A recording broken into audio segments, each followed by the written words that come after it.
Бүгін 10 январ 2021 жыл. Мынакей бұл жерде Чүй облысы Панчалар районундағы Кайынды шаарында номер 3 орто мектебинде. Ушул жерде 73-82 шайлоо участогу бар. Бул жерде биздин караңгы болуп калат.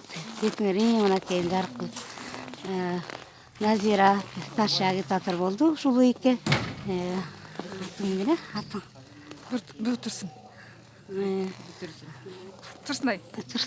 Турсунай дагы бул жерге шайлап азыр болсо мынакей Панчалуу районунда шайлоочуларды күтүп карап турушат. Кандай азыркы шайлоо жакшы тынч өтүп атат. Элдер өздөрү келип бүт шарттардын баары каралган. Маска менен кирип, аралыкты сактап, баардыгы жакшы. Жылуу класста дагы ушул 3 орто мектептин директору Эльмира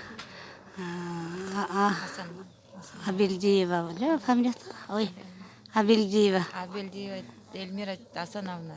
Эльмира Асановнанын уюштуруусу менен бир мектепти күн жактан класста уюштуруп койгон экен. Жабдан жакшы, жылуу, жакшы маана элдер келип атат. Каалооң барбы? Сүйлөп койбойсуңарбы? Мына бир ай иштедиңер, силерге да күнү тугуна карабай, чында агитаторлорго да ыраазычылык билдирип кетем. Ушу Кыргызстаныбызда оңдогон жакшы президенттерден болсун. Ошо кааларым силерге. Рахмат каалоом. Силерге да ишиңерге ийгилик, ден соолукта болгула. Силердин аркаңар менен жакшы агит материалдар тараттыңар, жакшы юут иштерин жүргүздүңөр. Силерге да ийгилик каалап кетем.